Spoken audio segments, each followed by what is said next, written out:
Harus seperti apa aku menghadapi mereka?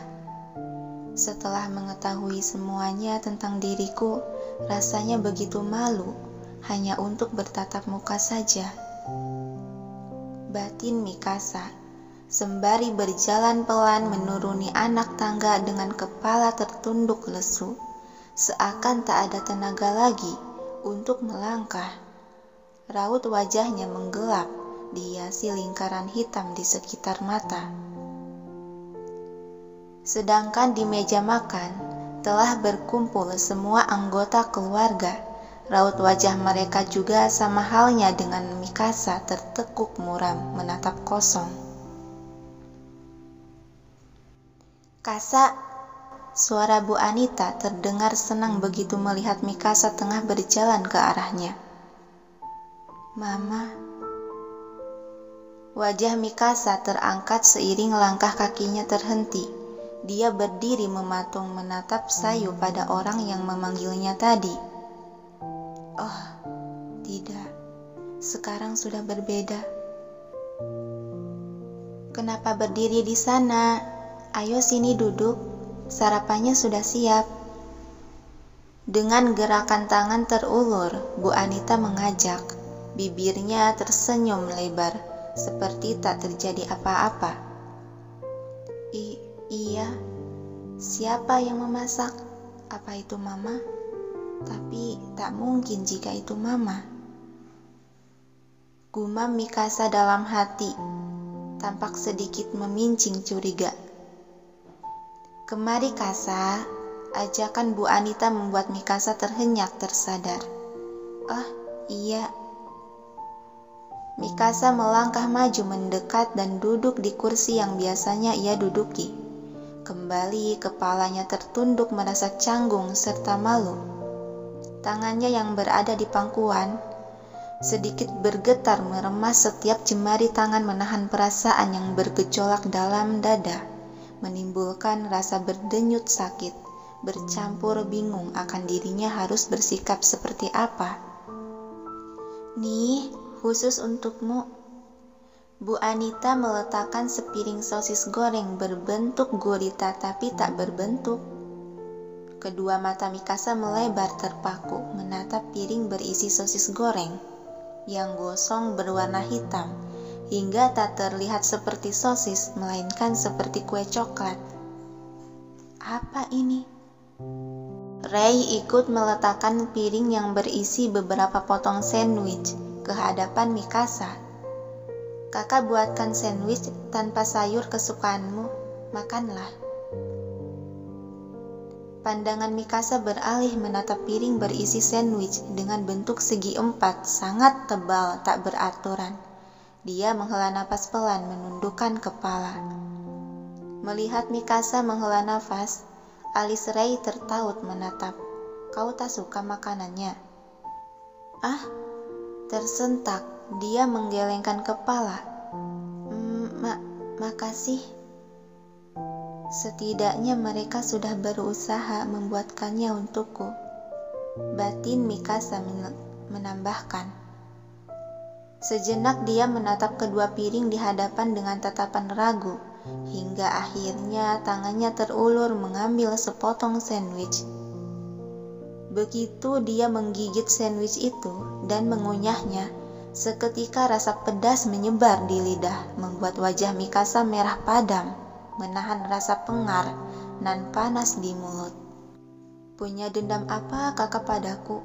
Apa karena sudah tahu aku bukan adik kandungnya, jadi dendam begini?"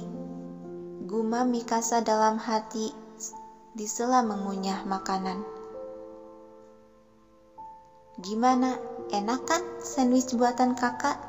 Kakak tambahin setiap bahan-bahannya loh, agar lebih lezat saat dimakan."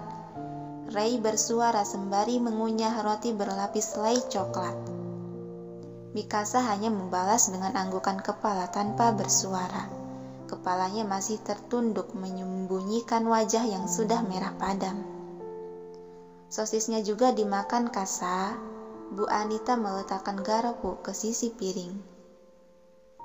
Tangan Mikasa sedikit gemetar, mengambil garpu lalu menusuk satu buah sosis dan menyuapkannya ke mulut.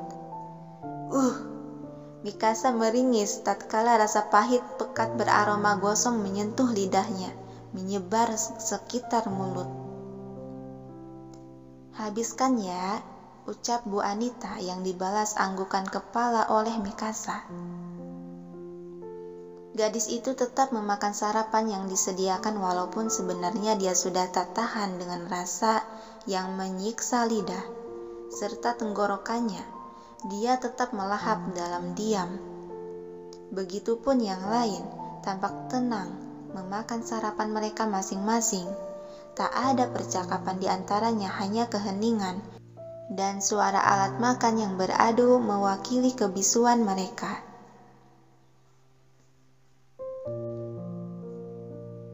"Suasana seperti ini, aku tak ingin suasana seperti ini," batin Mikasa. Tampak dia memakan sarapan dengan pandangan terpaku kosong menatap ke bawah. Hingga seperkian menit dia menyuapkan potongan terakhir sandwich ke mulutnya. "Mau tambah lagi?" tawar Bu Anita membuat Mikasa terhenyak menoleh.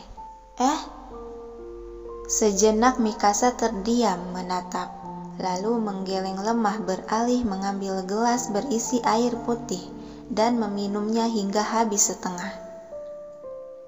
Dia bangkit dari duduknya sejenak menatap Bu Anita dan Pak Bram. Aku berangkat sekolah dulu."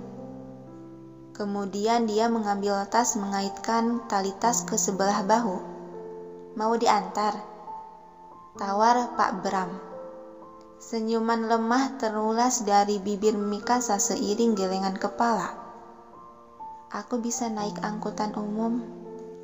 Dia merunduk memberi salam, lalu berbalik pergi meninggalkan mereka yang menatapnya sedih, sekaligus kecewa. "Kasa!" sentak Rei tiba-tiba ikut beranjak dari duduknya menyambar tas kantor serta kunci mobil. "Biar aku yang antar dia," ucapnya sambil lalu menyisakan 2 orang di meja makan. Hembusan napas panjang dan berat keluar dari mulut Pak Bram. Dia meletakkan cangkir kopi ke tatakan, menatap diam pada cairan hitam dalam cangkir yang tergambar jelas raut wajahnya. "Kopi ini sangat pahit, tak seperti buatan Kasa yang selalu manis," katanya. Bu Anita mengangguk lemah, menatap pada piring sosis masih tersisa beberapa potong. Bahkan, Mama tak bisa membuatkan makanan yang layak untuknya. Begitu juga tadi, biasanya dia selalu merengek agar aku yang mengantarkan ke sekolah. Namun kali ini, pertama kalinya dia menolak tawaranku, gumam Pak Bram. Terdengar suara tangisan yang berasal dari wanita di sampingnya, yang tak lain istrinya. Perhatian Pak Bram teralihkan menoleh. "Mama, sepertinya kita tak bisa hidup normal tanpa dia." "Pak, seharusnya kita tak memberitahukannya," oceh Bu Anita menunduk mengusap air matanya yang membanjiri mata. Tangan Pak Bram melingkar merangkul bahu Bu Anita dan memberinya tepukan menenangkan. "Benar, bahkan makanan pun tak ada yang layak untuk dimakan jika bukan dia yang memasaknya." "Kasa, Mama ingin Kasa kita kembali. Pak, akankah dia kembali seperti Kasa yang selalu tersenyum ceria? Mama takut kehilangannya. Mama takut, Pak." Bu Anita terus mengoceh di sela tangisannya, menumpahkan rasa sakit dengan perbedaan sikap Mikasa yang berubah drastis, seakan asing baginya. Pak Bram mengusap pelan bahu wanita itu. "Tenanglah, Mama. Dia masih Kasa kita. Jadi tenanglah, Ma."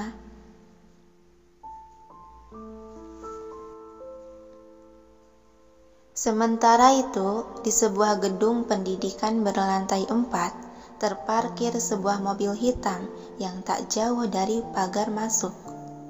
Di dalam mobil tersebut, tampak Mikasa dan Rei terduduk bersebelahan dengan pandangan lurus ke depan, memperhatikan orang-orang berseragam sekolah yang berlalu lalang memasuki pintu gerbang. "Kak, kalau begitu, aku ke sekolah dulu. Makasih sudah mengantarku." Mikasa melepaskan seat belt yang melingkari tubuh, lalu mengaitkan tali tas ke bahu. Tangannya terulur hendak meraih handle pintu bersiap keluar mobil.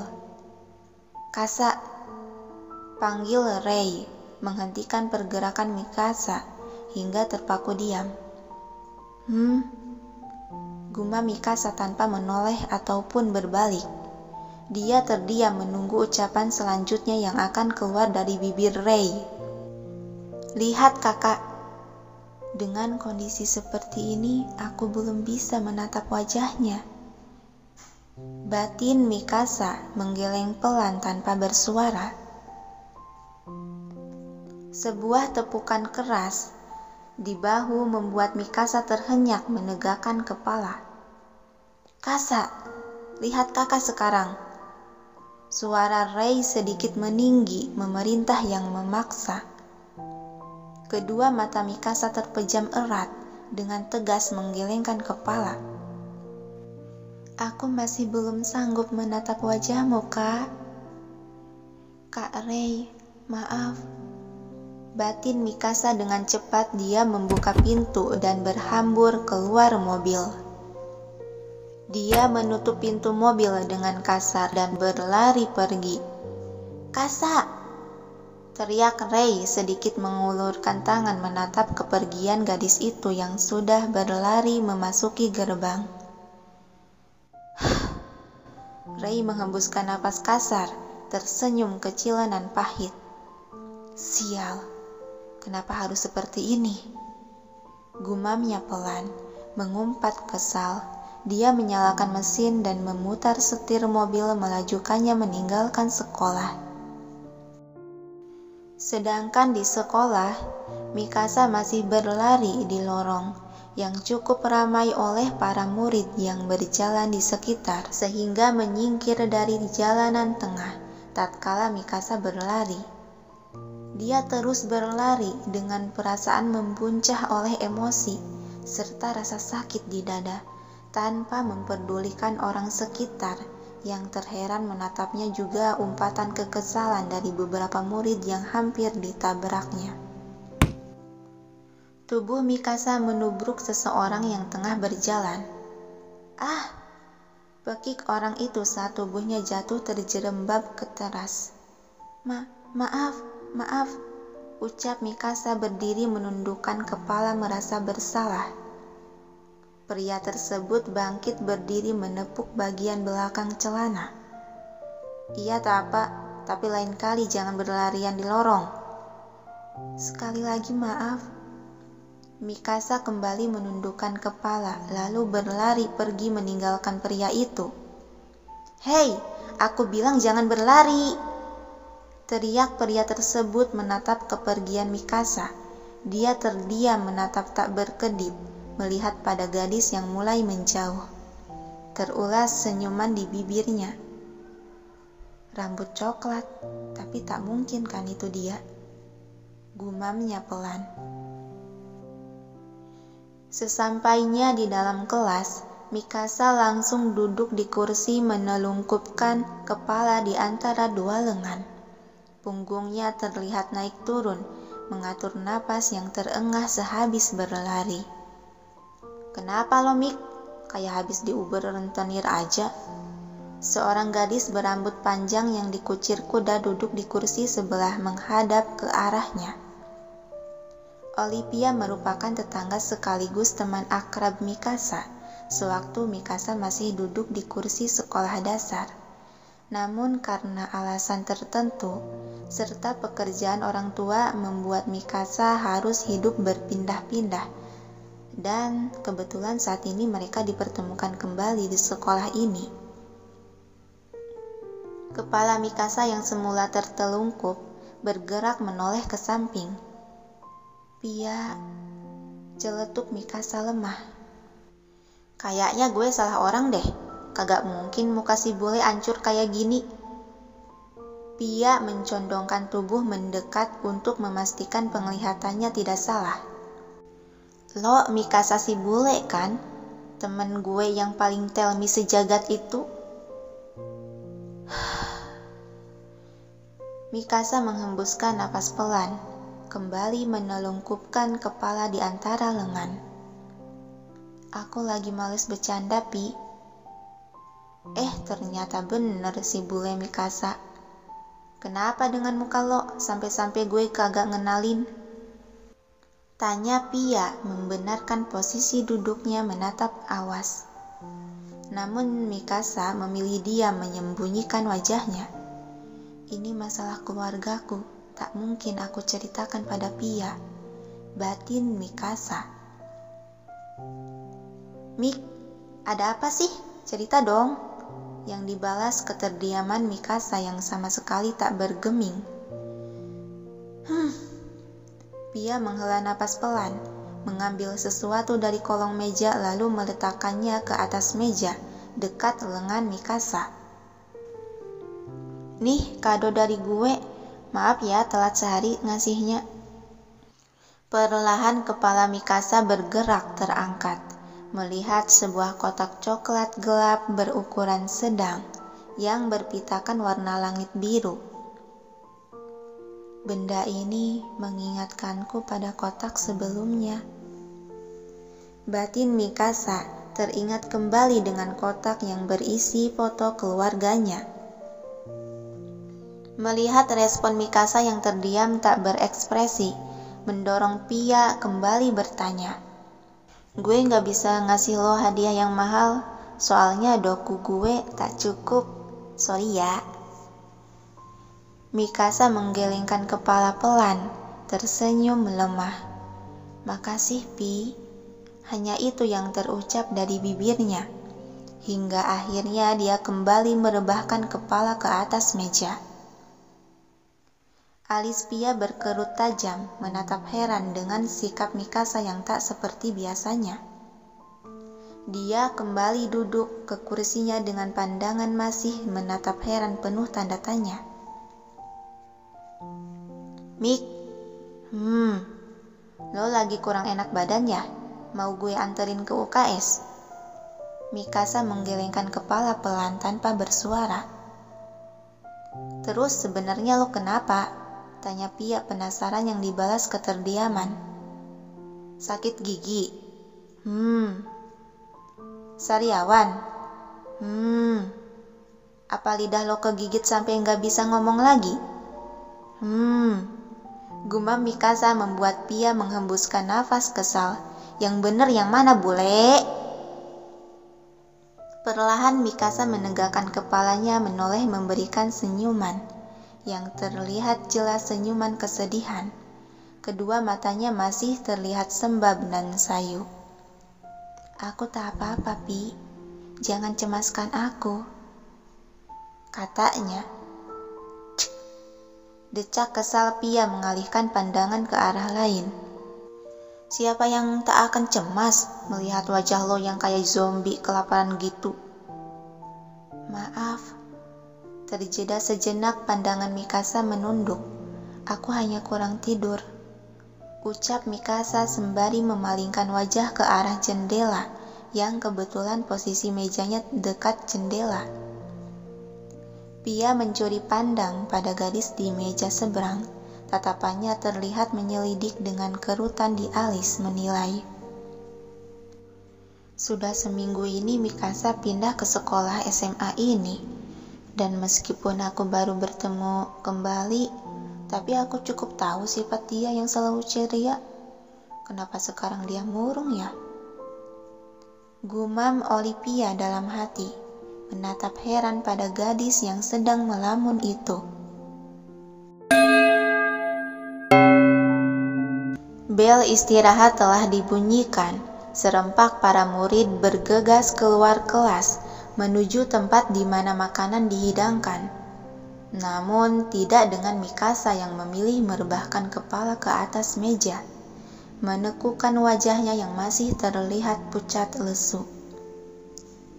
Pia beranjak mendekat berdiri di samping meja. "Mik, yakin lo nggak apa-apa? Wajah lo pucat amat loh." "Aku ngantuk, Pi." "Kalau gitu sekalian aja lo ke UKS daripada tidur di mari bikin sakit punggung." Kedua mata Mikasa perlahan terpejam. "Di sini aja, bangunkan aku saat jam masuk ke pelajaran selanjutnya." Beberapa detik Pia menatap cemas hingga akhirnya menghela napas pelan. "Gue mau ke kantin, lo mau titip beli makanan apa?" tanya Pia yang dibalas gelengan kepala sebagai jawaban tidak. "Ya sudah deh, gue ke kantin dulu ya." Berbalik pergi meninggalkan Mikasa seorang diri di dalam kelas. Kepala Mikasa bergerak menghadap ke arah jendela. Dia menatap kosong pada sekumpulan orang-orang yang tengah bermain basket di lapangan yang kebetulan letak kelas Mikasa berada di lantai 3. Terlintas di otaknya tentang kejadian tadi pagi saat dia sarapan. "Mama, Papa, masih bisakah aku memanggil mereka begitu? Sedangkan panggilan itu berlaku hanya untuk yang memiliki ikatan darah saja." Mikasa menghembuskan napas panjang, memejamkan mata. Sesaat beberapa menit, dalam pikiran Mikasa muncul sebuah kilasan-kilasan kenangan tentang keluarganya, hingga seketika membuat air mata Mikasa mengalir. Tangan dia terkepal menahan perasaan sakit berdenyut di dada.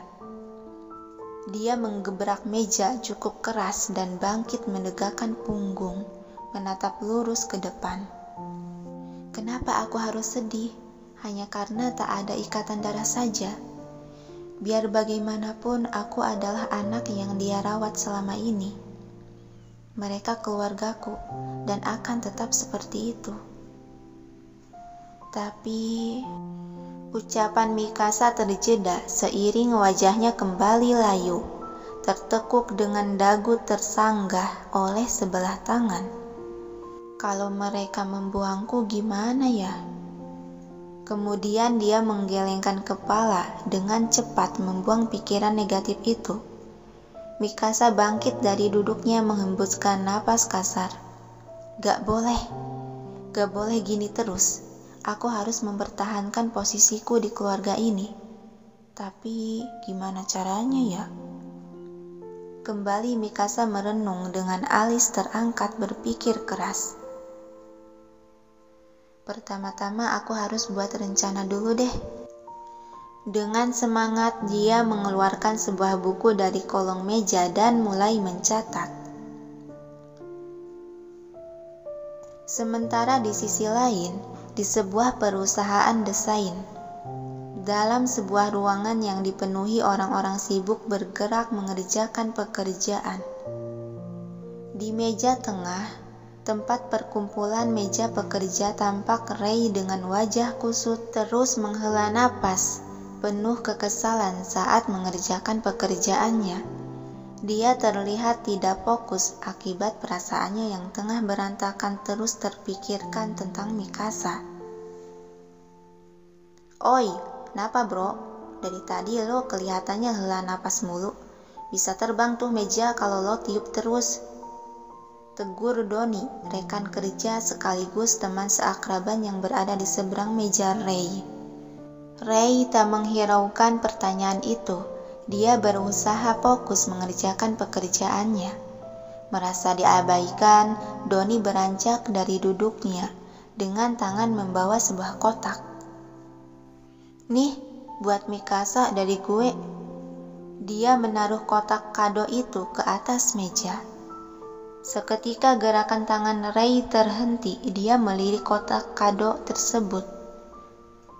Lalu Rei menggebrak meja dan meletakkan pensil.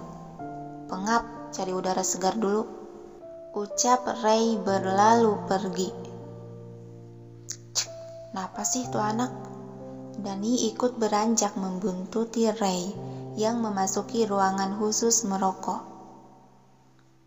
Ray telah berdiri di antara pagar pembatas menatap kaca bening yang menampilkan pemandangan kota dari atas gedung itu. Bibirnya terselip sebatang rokok untuk dihisapnya. Kalau di mari bukan udara segar lagi yang lo dapet, kata Doni ikut menyulut sebatang rokok dan berdiri di sampingnya. Dengus Ray, sudut bibirnya berdenyut sebal. Kenapa sih lo? Dari pagi wajah lo udah kayak topeng kerak, kaku amat dah. Lagi timpal Ray asal. Lagi menstruasi. Yang dibalas lirikan tajam dari Ray. Lo kira gue waria? Doni terkekeh geli. Emangnya waria bisa mens juga? Kagak tahu, tanya saja tuh sama si Randy. Ketus Ray. Lagi-lagi Doni tertawa, menjauhkan tangan yang tengah memegang sebatang rokok dari mulutnya. Puas tertawa, Doni menatap lurus pada pemandangan kota. Terus apa penyebab lo jadi gitu? Adek gue, ucap Ray menggantung di udara. Dia kembali menghisap rokok. Doni menoleh dengan alis berkerut tanya. Maksud lo Mikasa? Emang siapa lagi adik gue selain dia, dodol? Ya kali aja ada lagi adik-adik lain. Sebuah tendangan mendarat di kaki Doni membuatnya meringis kesakitan. Gila, sakit woi. Mengusap bagian kaki yang terasa berdenyut nyeri. Sepatunya gerak sendiri. Ngeles lo. Ray tampak santai dengan wajah tak bersalah menatap lurus ke depan. Kasa, dia sudah tahu tentangnya. Gerakan tangan Doni terhenti tatkala mendengar itu. Dia menatap dengan kedua mata sedikit melebar. Maksud lo, Mikasa sudah tahu kalau dia bukan adik kandung lo? Ucap Doni setengah berteriak. Sst, Ray menempelkan telunjuk ke bibirnya, lalu melirik sekitar ruangan. Bisa gak lo kagak teriak gitu kayak toa? Sorry, refleks. Lagian kagak ada yang denger ini. Di mari kan cuman kita. Kemudian Doni berdiri sedikit mendekat hingga menciptakan jarak 2 jengkal lengan dewasa. Ray tampak tak acuh menatap pada puntung rokok dengan tatapan menerawang, entah apa yang dia lamunkan. Melihat Ray terdiam tak bersuara. Ray! Doni menyenggol lengan Ray sehingga membuatnya terhenyak kembali ke kesadaran. Terus gimana reaksi Mikasa saat mengetahui semuanya? Tanya Doni meminta penjelasan lebih. Ray kembali terdiam, tak menjawab pertanyaan itu. Wajahnya tertekuk ke bawah menghembuskan sebuah asap dari mulut. Melihat reaksi dari wajah Ray, Doni menepuk-nepuk sebelah bahu sahabatnya, memberi kekuatan seakan tahu dengan perasaan yang sedang Ray rasakan. Pasti sangat berat ya untuk dia mengetahui kebenaran ini. Berilah dia waktu sendiri untuk memikirkannya dulu, Ray. Dan buat lo sebaiknya tunjukkan bahwa lo tetap kakaknya dan terima dengan keputusan yang akan diambil nanti. Ray menghempaskan tangan Doni yang bertengger di bahunya. Gue tahu, dodol. Tapi saat mengetahui bahwa dia bukan adik kandung gue saja, sudah membuatnya amat terluka. Terjeda sejenak, Ray mematikan api rokok dan membuang ke tempat sampah. Bagaimana jika nanti dia mengetahui kebenaran sepenuhnya tentang keluarga aslinya, tentang kecelakaan itu? Gue masih tak sanggup membayangkannya. Doni terdiam, tampak berpikir hingga seperkian detik keheningan melingkupi ruangan. Itu artinya dia belum mengetahui semua kebenarannya kan? Benar. Gumam Ray menyemprotkan cairan steril ke telapak tangan. sedangkan Doni masih menatap diam tak bersuara. "Gue balik kerja lagi, buang bekas rokok lo ke tempatnya," kata Ray sambil lalu pergi keluar ruangan meninggalkan Doni seorang diri. Begitu keluar ruangan, Ray langsung disambut oleh seorang pria berkemeja pink cerah dengan celana nyentrik berlari anggun menghampiri. "Ray." Ray berbalik menoleh. "Apa?" Pria itu sedikit terengah karena berlari. "Jangan galak gitu dong ganteng, nanti gantengnya hilang loh," ucapnya mengedipkan sebelah mata genit. "Cih, najis." Memalingkan wajah merasa jijik, Ray kemudian berbalik kembali mulai melangkah. "Ih, Ray, tungguin dong, aku kan belum selesai ngomong," kata pria itu dengan nada genit manja, membuntuti langkah Ray. "Ada apa, Surendi?" "Itu, kamu dipanggil Pak Heryadi ke ruangannya." Langkah kaki Ray terhenti, lalu dengan cepat berbalik menatap kesal. "Napa kagak bilang dari tadi, banci?" Wajah pria itu sedikit ketakutan menggigit ujung kuku. "Ih, serem banget sih." Ray berlalu pergi melewati Randy begitu saja setelah memberikan tatapan sangar padanya.